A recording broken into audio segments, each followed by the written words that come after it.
Welcome back to another edition of the Disney Dish Podcast with Jim Hill. It's me, Len Testa, and this is our show for the week of Schmersday, February 22nd, 2021.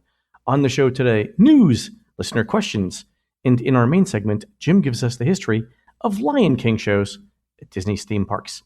Let's get started by bringing in the man who says that if it's cold enough outside, the fridge in your garage is keeping things warm. It's Mr. Jim Hill. Jim, how's it going? This actually happens to my mother in Maynard, Massachusetts. When they got the brand new refrigerator, they moved the old refrigerator to the garage, and this is her reserve refrigerator. But again, the garage, because it's not insulated the way the rest of the house is, It's colder out there. So yes, she will go out and she'll have a container of ice cream that you could pour out. Because it's keeping things warm. Yeah, I mean, it really doesn't work that way. It only becomes a refrigerator again when it's March, April, and it starts to actually get warm outside. And it's, okay, I'll get back to work. Exactly. It's like, what's the point? There we go. So the refrigerator is. It's true. Yeah, how about that? A little science today. That's good. There we go. Jim, let's do a quick shout out to subscribers over at disneydish.bandcamp.com. Thanks to new subscribers Bill F., David G., and Lara B., and longtime subscribers JNC12, Ahibird, and Jared Spig. Jim, these folks are the ones who bought the old robot arms used in Epcot's Sum of All Thrills ride and the goats from Disneyland's Big Thunder Ranch to create an efficient yet environmentally friendly tree trimming service in the Orlando area. True story. This would explain that very odd bucket truck that rolled by the other day. It's a twofer thing. All right, Jim, let's do the news. Folks, the Disney Dish News is brought to you by Storybook Destinations, trusted travel partner of the Disney Dish Podcast. For a worry-free travel experience every time, book online at StorybookDestinations.com. Jim, every show should begin with a round of self-congratulations. On a previous show, you and I mentioned that some Disney World hotels, like the Grand Floridian, had really low occupancy rates and that Disney would be better off financially if they just offered some discounts for those hotels. The reasoning being that people who stay in the hotels tend to spend more money than annual pass holders. And if you're trying to allocate theme park reservations between those groups, you want to allocate more to people in the hotels. So it turns out today, Disney sent out an email with targeted discounts for people for the Grand Floridian for guests who stayed there in the past. So check your emails, folks, for something from Disney and get in touch with your travel agent, like those at Storybook Destinations, to take advantage of that offer. Also, let us know what kind of rate you got. The stuff that I saw did not include a rate, but I'd love to know what the numbers are for that. So, Jim, does this mean you think that that Disney's actively looking to discount other hotels to boost occupancy rates a little bit more? Folks who are staying at the Flow tend to spend more on merch. They spend more on food. It's a Magic Kingdom resort. So if you work all the Venn diagrams, it actually does, in fact, pay more to have more guests in the Flow than it would, say, at the Pop Century or the Caribbean. But I would honestly be surprised if they're having these issues with the Flow. And this is during a time when the Poly's down. So think about what sort of situation we'd be in right now if the Poly were up. Oh yeah, and you think about too. The Contemporary is going to be closed for the summer, right? Yeah. So the $200 a night off of the rack rates for the Grand Flow and get occupancy up. That's better than, let's put it this way: $500 a night at the Grand Flow is more money to Disney than $200 a night at Pop Century. Right? There we go. Yeah. But I'm sorry, when you factor in the Poly's down, the Contemporary is about to go down. Len, isn't this sort of the theme park equivalent of three-card Monty? Yeah, moving people around. There we go. That's the other thing that I've been telling people. Like, Disney hasn't canceled yet reservations for summer for Port Orleans Riverside. Mm-hmm. But there's a chance that it's not going to be open, right? Because it depends on a lot of external factors. Okay. And so I'm getting a lot of email from people saying, what's Disney going to do if they don't open Port Orleans Riverside, and I've got this reservations. And I'm like, don't worry, they're going to move you somewhere that's equivalent or better. Oh, and absolutely. The hint that I'm telling people is you don't have to accept the first offer, right? If Disney says, look, we're going to move you to Coronado Springs, you could always say that I don't think that's my kind of resort. What else do you have? And see what they come back with. And let them give you a couple of choices and then pick the best one, because there's a chance that you can get an upgrade to a deluxe. Ooh, okay. Listen to what Mr. Testa is saying here, folks. So that's what I'm telling people. Like, don't accept the first offer. See what else they come back with. There we go. Also, Jim, in related news, Disney released on this past Tuesday, Disney Park Pass reservations through January of 2023. So it looks like, Jim, that the park reservation system is going to be around for at least the next couple of years. What's driving that? Disney is still dealing with an uncertain situation. I mean, we had Dr. Fauci talking about, okay, we're talking more about the summer. We had President Biden talking about how we are going to have enough to vaccinate every American citizen by the middle of the summer, but then actually getting the vaccinators, the people in place to do that. Right. And we've actually talked about this. We said this on a previous show that at some point, fairly quickly, like I think in March, the situation's going to go from we don't have enough vaccine to we don't have enough people to administer the vaccine. Yeah. And then you factor in situations like everyone who's in Texas right now dealing with the water shortage and the power shortage. But totally secondary to this is the fact that they had to shut down basically that state's entire vaccine program because it's like, again, some of these versions of the vaccine have to be kept super cold, which isn't all that hard to do right now. Even colder than that, they mean. There we go. But it's one of these things where it's like if people can't drive safely on the roads, they can't staff the vaccinating point. People can't get there.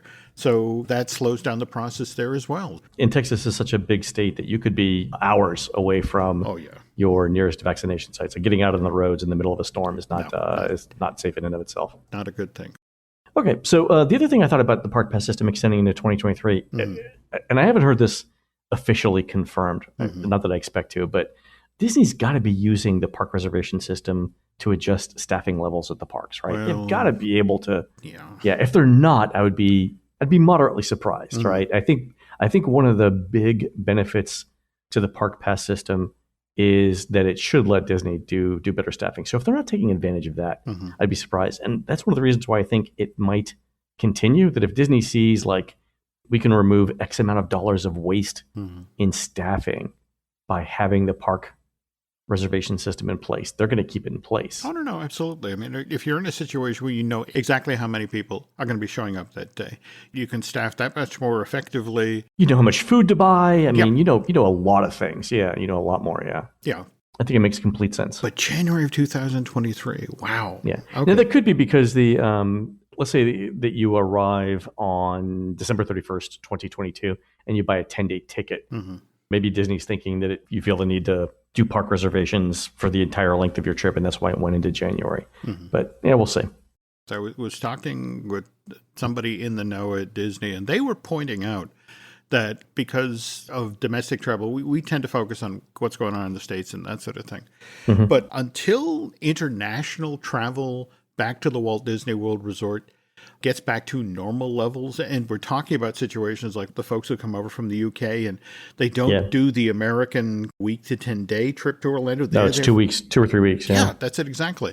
That so much of the staffing when it comes to the resorts, to the parks and that sort of thing, they're going to remain at the minimal level because, again, until the international travel starts to come back, it's just the Disney World financial model just doesn't make any sense. Yeah, it does. And I think we'll see as the UK is actually doing pretty well with its vaccination. I thought they were like at a third. They were. I mean, smaller country, and more compact. But they're going to get done before the United States. There may be a chance then that once they complete their vaccination program, that travel will resume. So that could be early midsummer. That would be great. But they were also the folks who stomped on the brakes when they were suddenly dealing with variants. And it just sort of like, it's true. It's like, so. I mean, the big thing with variants, too, that once we get everybody vaccinated, that the effect of the variants will also be muted. Not as much as the original one, but still. Absolutely. But at the same time, we're in February now. So they start actually talking about next year's cold and flu season in October, as in guessing what it is that the vaccine for the coming year needs to be. And and we'll do the same thing for the virus as well. There we go. So, all right, Jim, let's do some listener questions. This one came in from Kimmy R. In a recent show, you mentioned how in your most recent unofficial guides, you're faced with the reality of trying to decide if a trip is worth it based on some things not being offered. We're going to Walt Disney World, and it's not our first nor our last trip. I'm struggling with the park reservation system. In your opinion, is it worth it to make a reservation for the studios? We'll have a 15-month-old, and I will be 7 months pregnant and really only able to walk around Galaxy's Edge, ride Mickey and Minnie's Runaway Railway, and maybe Midway Mania. If we got there at opening, we could feasibly have it finished in an hour or so, thus wasting half a day that we could be at a different park. All right, so the question is this, should we make a reservation for that? And here's the thing, too. I'm not entirely sure about Mickey and Minnie's Runaway Railway for someone who's 7 months pregnant. The reason is, and I know I'm going to sound drunk when I say this, but there's a Mamba section, in Mickey and Minnie's Runaway Railway, where you're kind of like moved around Mhm. rapidly from side to side. Mhm. And I'm not entirely sure I would go on that if I was 7 months pregnant. So really, it might be just sort of walking around Galaxy's Edge and maybe Midway Mania. I mean, I would say if that's the case, no, I wouldn't make a reservation for the studios. I think you might enjoy Epcot or Magic Kingdom a little bit more. You remember when Michelle was 7 months pregnant and any amount of walking was an issue. Well, but she can get an ECV. That's a good point. Right? There's nobody says she has to walk. No. But wouldn't that then be an interesting day to say, do a water park? Oh, water park or the pool. Yeah, get off your feet. Oh, that's a great idea, Jim. Yeah. You've got a future in this business, I think. Yeah, Kimmy, try a water park and let us know how it goes. On the other hand, go back to the hotel, rest, and then maybe a leisurely afternoon at Disney Springs. But again, that's a lot of walking as well. That's true. No, I like the water park idea. I think that's fantastic. Okay. Get off your feet, float around for a little bit, get a little bit of a tan. Nothing wrong with that. But Kimmy, comfortable shoes, really comfortable shoes. Okay. So Kimmy says she's staying at the Contemporary and it'll be there in early May. Oh, yeah. So at least one water park will be open in May. Yeah, Kimmy, try that. Let us know how it goes. Awesome. And thanks for the question. All right, here's another one. On a recent show, Jim, you and I answered a question about best outdoor dining venues. And Kepi wrote in to say, this was super helpful. Our family is planning a May trip, and we're hesitant to eat indoors quite yet. So this gives us some options. Thanks. That's fabulous. Glad to help. I think we don't really do a whole lot of trip planning questions on here, but I'm happy to answer them. It's kind of what I do. Okay. All right, Jim, here's a question for you from Christopher. With the opening of the new Star Wars Trading Post in the old Rainforest Cafe building at Downtown Disney and Disneyland, I'd love to hear your take on the future of that portion of Downtown Disney, which was closed in anticipation of the now canceled hotel project. Is the Star Wars Trading Post meant to be temporary, or are there any plans for the ESPN Zone building or the movie theaters? So, Jim? This is our second Star Wars Trading Post in Downtown Disney Anaheim, because remember, the Wonderland Gallery overnight, one night, all of the art pieces and such got pulled down and they moved the Star Wars merch in there. I'm pleased to report the Wonderland Gallery is back in business, and we have this use of the old Rainforest Cafe in Anaheim. I was talking with folks tied to the Disneyland Resort right now, and they are breathing a sigh of relief given the California Adventure food event is just over the horizon. But yeah, this hotel would have been under construction at this point had COVID not come over the horizon.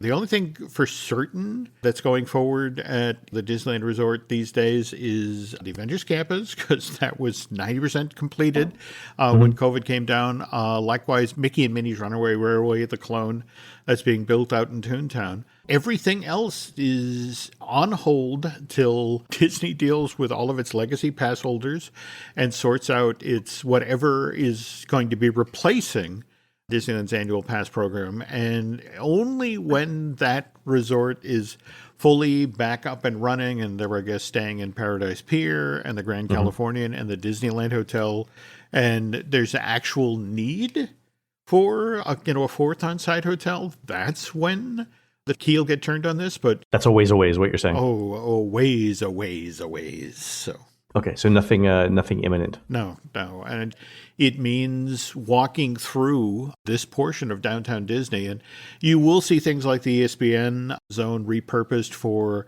cast member only merchandise events where they're trying to clean out inventory. Right, break rooms, training, stuff like that. Yeah. That's it exactly. Okay. And same thing with the AMC across the way. It's sort of like a smile with a couple of teeth missing, but what are you going to do? It's just, this is the world we live in, at least for the next couple of years. Okay, that's good to know. All right, thanks for that, Jim. Our friend Scott was in Epcot to buy some merchandise earlier this week, and he got this survey, Jim. The first couple of questions are interesting because although ostensibly the survey was about buying merchandise in Epcot, the first set of questions were all about characters, rides, and attractions. So the first question was, please rate each of the following in regards to your visit to Epcot. And the first category is character experiences, excluding character dining experiences or character cavalcades. So were they excellent, very good, just okay, poor, or did you not experience them? Second question was atmosphere entertainment, performances such as street theater, musical groups, bands, or variety acts performing either on stage or off stage that is seen outdoors, excluding character sightings including American Gardens Theater and World Showcase. That sounds like a legal brief. Like, here's what we mean by atmosphere entertainment, right? This and this. You could choose everything between the eraser and the pencil. Yeah, I'm like, what atmosphere entertainment is there in Epcot that's not a cavalcade, right? I guess it's the bands in Mexico are performing too. The next one is please rate each of the following: character cavalcades or processions, a procession of characters and performers along a given route. And the last one was rides and attractions, excluding all other experiences previously rated, which is fine. All right, so that's that. But then the next set of questions were all about the use of mobile checkout and what Scott thought about it. So the first question was, you went to Mouse Gear. Mm-hmm. During your visit to Mouse Gear, did you use the mobile checkout feature in the My Disney Experience app? And he answered yes. And so there were a bunch of follow-up questions on that. How did you first learn about mobile checkout in the My Disney Experience app? And here, the answer that was given was physical signage at Mouse Gear. And then this is what I like. When during your shopping experience at Mouse Gear did you decide to use the mobile checkout feature? And this is kind of funny because Scott noted, when I saw the length of the line at the cash register. Yeah, you and me both, brother. Okay. All right. So, and then the last question that we want to talk about here is, how did using the mobile checkout feature impact your shopping experience at Mouse Gear on your visit? And Scott mentioned that it was a very positive impact. So, Jim, it's not a secret that mobile payments in general are coming to My Disney Experience. I think Disney accidentally released some artwork on their website that showed that as sort of like a use your phone for payments throughout the Walt Disney World Resort. Is this one of those surveys like we're just doing a checkpoint right here to make sure everyone's still okay with it? Is that what this is for? Like any program, you have various levels of management that have to sign off on this, and they obviously want to make retail as easy as possible in right. Our pandemic time. So this is one of those surveys that you actually take to managers and show them the results. Like, look, they were happy. They saw the line, but they still bought stuff. It's like, we should do more of this. So it's more of a reassure those people who wear ties. Look, it's working.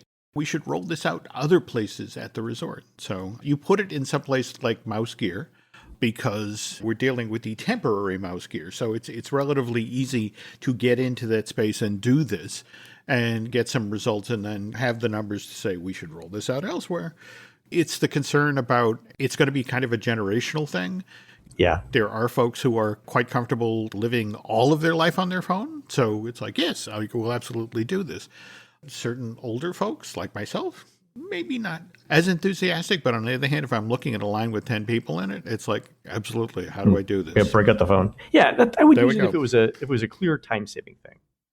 I'm not worried about the technology or privacy or anything like that in that particular context. For me, it's just like, if I don't have any questions and I just want to get this thing and go, I don't need to stand in the line if I can do mobile ordering. Well, it's worth noting here his comment as well. I was able to scan my items in seconds, whereas the line was around 10 people long. Especially during COVID, I wanted to limit my time in line as much as possible. A cast member held up a barcode for me to sign, and then she helped me bag my items. So it's like, wow. That's fantastic. That's the way to do it. There we go. I can't think of a single shopping experience that I've done recently that involved actually standing in line and waiting at a cashier, other than for coffee or something. But like when I go to the grocery store, it's all not only is it self checkout, but I use an app for it now. And when you go to Target, it's all self checkout now. So yeah, I can totally see Disney doing this. It would make it more efficient and save time in line. And if everyone's happier with that, then I'm all about it. There we go. All right, Jim. I want to do a quick talk on a patent application that Disney recently filed. It's called Park Ride with Weight Proportional Water Braking. And what it shows is a ride vehicle that's on a roller coaster track, but with springs, where the weight of the vehicle, as it gets heavier, the springs get pushed down a little bit more. And all of this is under some level of water, so that as the track gets pushed down, more water is exposed to the ride vehicle, thus slowing it down. But Jim, here's my question. What ride is this for? I literally just ordered a copy of Adventures in Amity, Tales of the Jaws ride by Dustin McNeil. They actually talk about the 1990 version of the Jaws ride that only ran for a couple of months, where they shut that down. And then by 93, they had to do this whole redesign of the ride and changed out how the sharks were done and all that. Because while they were building the ride, they never accounted for the force of the water. Oh, yeah. If you're trying to move fast enough through water, it's like trying to move through dirt. I mean, water's got a very high viscosity, right? If you're trying to move fast enough, yeah. And then when you factor in the various sharks that would come surging up out of the water to attack the boat and that sort of thing, the physics from the force of the water along with the shark. I mean, it's a fascinating story, well worth reading. On the other hand, in this case, the artwork toward the back of the vehicle, you see the equivalent of stacks for an engine. That's what I was thinking. What is that? I mean, why would they put that there? This looks very jungle cruisy toward the back, but what confuses me is there is a redo of Splash Mountain coming. In fact, didn't they just file permits for work at Walt Disney World this week? Oh, I didn't see the permits. Oh, so you think this is Splash related? I would honestly not be surprised, given that from day one with Splash Mountain. Remember, Splash Mountain was initially supposed to open in 88 and got postponed till the summer of 89, largely because they found that the boats were too heavy and would flood when they hit the bottom. So they had to do a late in the game redesign. Again, for the exact... So you think... So we haven't talked about this, but you think the Splash Mountain redo will include new boats, new ride vehicles? I wouldn't be surprised if they made some adjustments. I mean, if you look at Disneyland versus Walt Disney World, we have entirely different log setups. We have the two side by side as opposed to the log where people sit back to back. The problem is the numbers that they're working with and the timeline keeps changing. I'm getting a little concerned that the elaborate redo that you and I talked about almost a year ago is now coming under the knife. And something like this, where they're talking about a different sort of braking system that actually uses the force of the water to slow down the vehicle. It's worth noting about the Princess and the Frog ride. The belief is that the gift shop in the exit area is not just going to sell lots of Lewis plush. It's also going to sell the Tiana princess dresses. Sure, of course. Why wouldn't it? Yeah. But here's the thing, Len. Okay, if you paid upwards of $70, $80, $90 for a Tiana outfit for your daughter to wear, and then she climbs in the boat, and then it reaches the bottom of the hill, and she steps out of the boat soaked. You sell it after the boat ride. You put it in the gift shop after the ride. But you cannot count on that. You cannot count on little girls not showing up dressed as Tiana to get her. And evidently, this is a concern that's now being addressed. Because the weird thing is, remember, Tokyo Disneyland actually has the ability to turn down the water effects. Stateside, not so much. I think Tiana-themed towels, like big, thick, plush, cotton, absorbent towels in the gift shop would be the way to go here. That's a great idea, Len. Why don't they sell towels? I do not know what to do. All right, we should examine this more. There we go. All right, folks, we're going to take a quick commercial break. When we come back, Jim gives us the history of the Lion King in Disney's theme parks. We'll be right back. Feeling a little stressed and anxious these days? Gee, I can't understand why. Maybe it's time you gave BetterHelp a try. BetterHelp isn't self-help, and it isn't a crisis line either. It is professional counseling, which allows you, from the safety, comfort, and convenience of your own home, to connect with licensed professional counselors who specialize in depression, grief, family counseling, relationships, and anger. Anything you share is confidential. BetterHelp will assess your needs and match you with your own licensed professional therapist, and you two can then start communicating in under 24 hours. You'll get timely and thoughtful responses. Plus, you can schedule weekly video and phone sessions. BetterHelp is more affordable than traditional offline counseling, and financial aid is available. And speaking of available, this service is available to clients worldwide. In fact, so many people have begun using BetterHelp that they are now recruiting additional counselors in all 50 states. So why not start living a happier life today? As a listener to this podcast, you'll get 10% off your first month by visiting betterhelp.com/DisneyDish. Join over 1 million people taking charge of their mental health. Again, that's BetterHelp, HELP.com/DisneyDish. This podcast is brought to you by Carvana. Carvana lets you buy your next car on your terms. Explore a massive inventory online, filter for what matters, and find your perfect match. Then choose delivery to your home or pick it up at one of Carvana's iconic car vending machines. Every car also comes with a 7-day money-back guarantee, so you can make sure it's the right fit. Buy your car on Carvana. Delivery or pickup fees may apply. Limitations and exclusions may apply. See our 7-day return policy at Carvana.com. Carvana. Introducing Meta Ray-Ban Display, the world's most advanced AI glasses. With a full-color display built into the lens of the glasses, it's there when you need it and gone when you don't. Send and receive messages, translate or caption live conversations, collaborate with Meta AI, and more. Be one of the first to try Meta Ray-Ban Display. Visit meta.com/Meta Ray-Ban Display to book a demo and find your pair. We know that Festival of Lion King is coming back in a modified form at the Animal Kingdom later this summer. And when you and I were talking about this, we thought it'd be interesting to talk about the history of the Lion King itself in the Disney parks. Because it was one of those things where I think Disney knew as soon as the film came out that they wanted something in the parks, which is different than how it normally happens, right? Yes. In fact, I was filling out my run of old Disneyland lines, and I recently came across an issue from 1977 Len, where they're talking about there's a program at the Disneyland park that used to be called I Have an Idea. Every year, the Disneyland park would allow cast members to submit ideas about how to improve operational issues at the park, how to improve safety. And they then take all of these suggestions in, and those at the park actually decided to adopt. Folks would receive a commemorative plaque and a $50 check.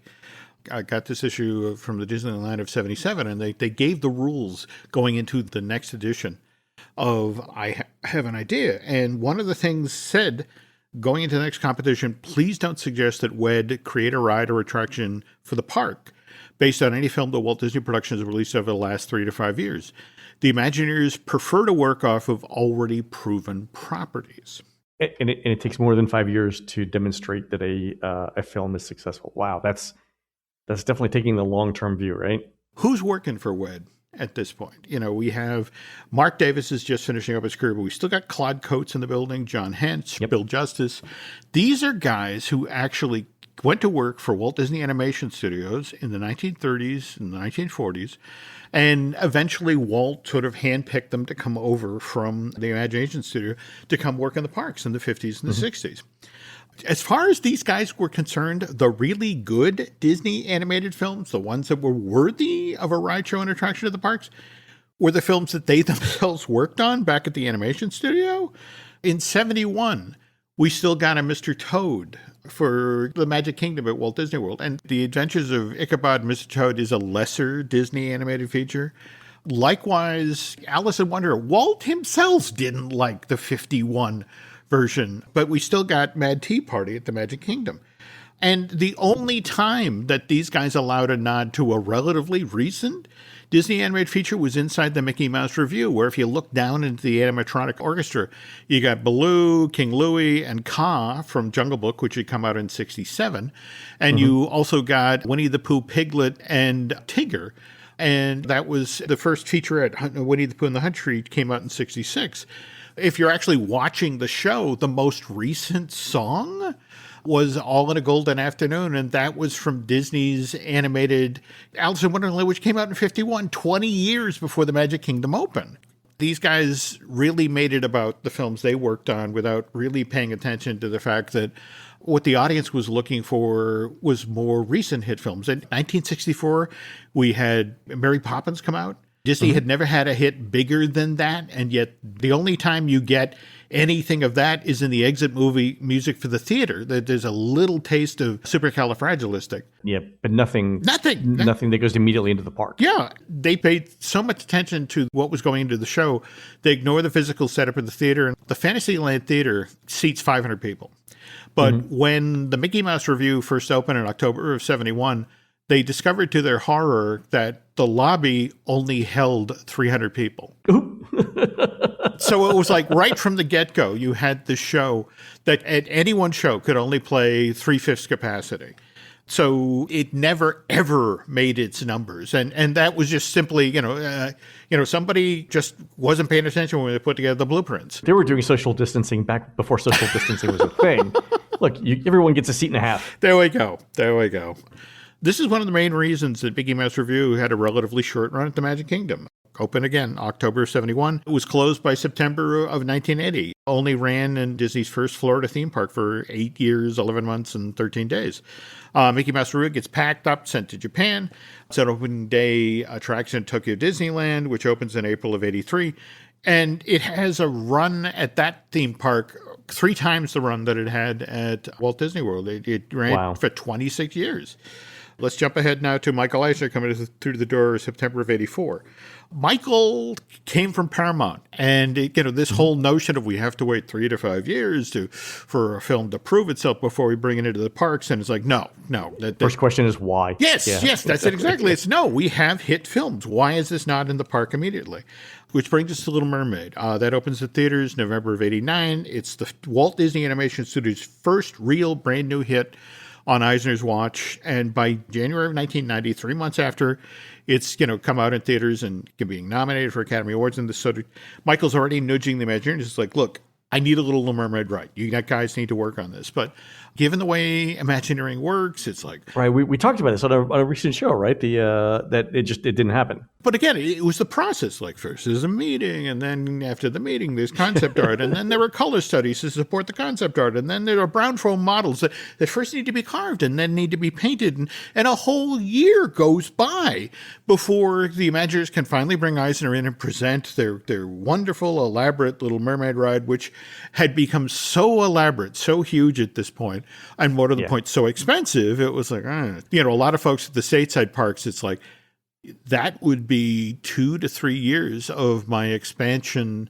enhancement budget, just all in one attraction. And so this is why now when Disney or Pixar, when they're doing films, as soon as they start the film process, there's someone concurrently developing a theme park ride idea. For the longest time at Pixar, that was Roger Gould. He was actually their liaison for Pixar. This film is in the works. Let me talk with Imagineering. Let me keep the lines of communication open.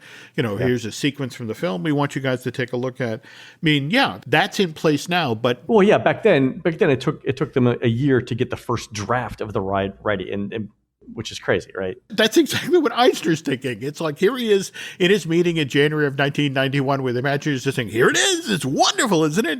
And we can have this open in just 3 years. And he's like, oh! Yeah. Just sort of like, all right, yes, it's wonderful. And yes, let's think about this for phase 2 of Euro Disneyland. And that ride, which got proposed in January of 1991, didn't actually, a variation on it, mind you, but it didn't actually open at DCA till 20 years later in May of 2011, but that's another story.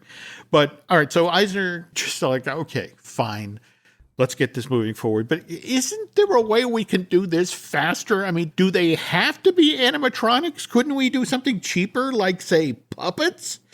And that's what Eisner's executive assistant took out of that meeting. It's like, well, the Imagineers are continuing on their mermaid ride. Somebody in this giant company full of talented people has to come up with an idea for a Little Mermaid show that involves puppets, something that can be thrown together quickly. Which brings us to Fran Soder, he's show director that had been hired by Walt Disney's Entertainment Department, October of 1990. And it's on his desk that eventually Eisner wants a Little Mermaid show featuring puppets. Memo lands.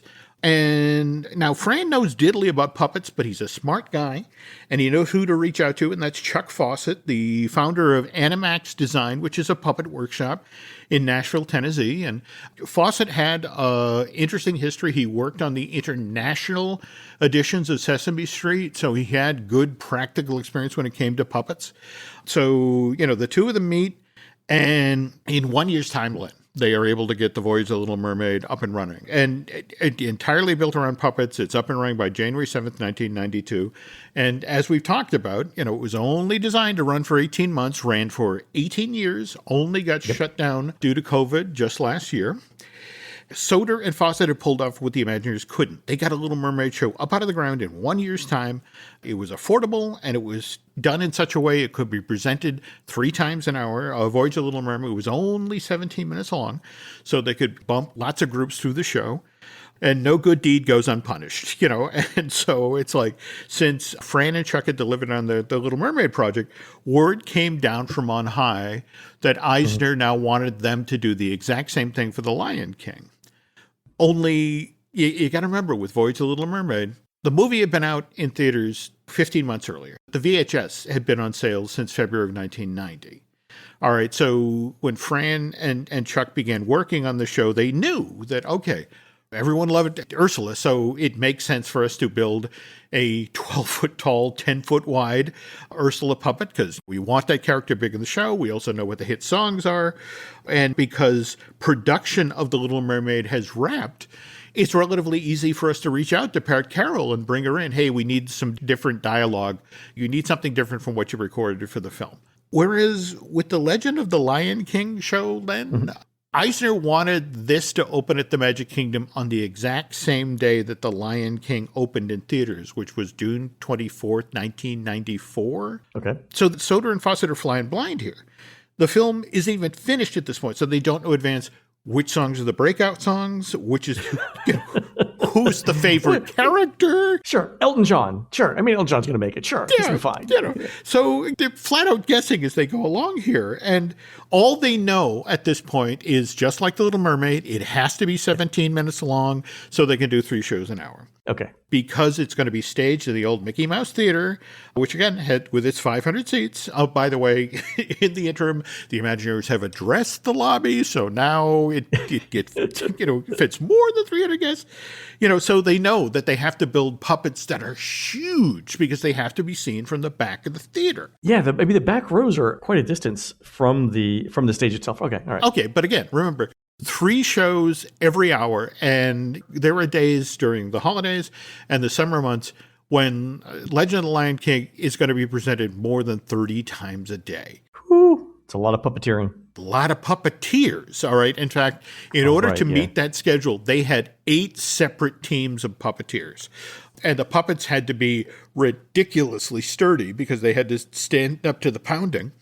So you're getting ready to prep your show, and you don't have the luxury that you had with Voyage of the Little Mermaid. You can't bring Pat Carroll back to record Ursula's dialogue. Oh, for that matter, and you got to remember that when they did Voyage of the Little Mermaid, they also brought back Samuel Wright, the voice of Sebastian. They brought back Kenneth Mars. They brought back Patty Edwards. They even brought back Frank Welker, who barked as the sheepdog Max. And it's like, we need different barks, That's some accuracy right there. There we go. But it's just, in this case, it's like they are still working on The Lion King. So that's like, oh, so no one's available. Well, they could get one. They could get one person. They could get Robert Guillaume. Oh, he's living off of his Benson royalties. It's fine. But also, the point they reach out to Robert Guillaume, he is within inches of quitting The Lion King. Really? Oh, yeah. Well, it turns out Rob Minkoff and Roger Allers, the directors of the animated version of Lion King, Rafiki was the toughest character for them because they could never quite get a handle on who he was, because he had a certain part to carry in the story, but they could never get the tone right. And so they kept calling him back in like every 6 weeks, 3 months, to come in and record an entirely different set of dialogue for Rafiki because they had a new take. And so, it wasn't till they are maybe 6 months out from release when they finally realized, oh, that's it. This wise old shaman is crazy. Just come back in. We figured out he's crazy. So in the same window of time, here's Fran and here's Chuck. And it's like, we need to get Robert Guillaume in the thing. And it's like, just sort of like not a happy man in a booth. All right. But they get everything they need. The show was supposed to open on the same day as Lion King, June 24th, 1994. Given the situation, they missed their deadline, but only by 2 weeks, Len. They had the show open by July 8th. Of that same year, just like The Little Mermaid, only designed to run 18 months, wound up running for 8 years and 5 months, closing on February 23rd, 2002, to make way for Mickey's PhilharMagic. But Len, in that 8 years, they did 27,000 performances. Wow. So counting, regular maintenance and stuff like that, that's 9 shows a day. Now, I want to point out, wow. You can go on YouTube right now. The one very enterprising cast member shot this show from the pit. And you can see a large portion of The Legend of the Lion King from the floor of the theater And you can see, for example, how it took two puppeteers at any one time to do young Simba, or for that matter, when they did adult Simba, it's 5 people moving a giant rig to move this 7-foot-tall puppet. If you want an insider view that you've never gotten before this show, check out that video. Just Google Legend of the Lion King backstage or behind the scenes, and it is a wonderful insight into the show. More to the point, it is a real tribute to, again, those 8 teams of puppeteers who kept that show running for those 27,000 performances, because you watch them work and it looks like every show was a Herculean effort. And the fact that they did 3 of these an hour, Len. That's amazing. I'm going to go back onto YouTube just so I can watch the show again, because there's parts of it I don't remember now, like how big the puppets were. Oh, the puppets were huge. But you got to remember, they also, the fact that they were able to pull it together with finished footage from the actual film, which they got wet, just sort of like, hey, still smells like paint. There we go. Put it up. Fran would go on to stage Hunchback of Notre Dame show at Disney MGM that ran for a good portion of the 90s, and would then go on to be in charge of the Long Beach Opera Company and do professional productions of like Stephen Sondheim's Follies and shows like that. So, oh, wow. Good practice. I just love the fact that, hey, you delivered the Little Mermaid show. Great. Okay, now do Lion King, shorter time, shorter schedule, and by the way, open on the same day. But they both ran for a super long time, so what they did must have been good. Yeah. All right, I'm going to go out on YouTube, and I think all of our listeners should as well. Let's go out and watch it and see what we remember from the original Lion King show. Mm-hmm. All right, folks, that's going to do it for the Disney Dish show today. Please head on over to disneydish.bandcamp.com, where you'll find exclusive shows never before heard on iTunes, including the original ideas for Epcot's Transportation Pavilion. And after that, I think it might be the single best podcast episode we've ever done. Jim and I present the earliest known version of Epcot's American Adventure script with real actors, music, and special effects. That should be out this week as well, only at disneydish.bandcamp.com. You can find more of Jim at jimhillmedia.com and more of me, Len, at touringplans.com. On next week's show, Jim talks about the history of the Disney Dream and the Disney Fantasy cruise ships. We're produced fabulously by Aaron Adams, who'll be looking for body control, synchronization, and no touches on the standing foals when he judges the Frontier City Spirit Fest 2021 Cheer and Dance Championships on Saturday, April 3rd, 2021 at the Oklahoma City Convention Center in beautiful downtown Oklahoma City, Oklahoma. While Aaron's doing that, please go into iTunes and rate our show and tell us what you'd like to hear next. For Jim, this is Len. We will see you on the next show.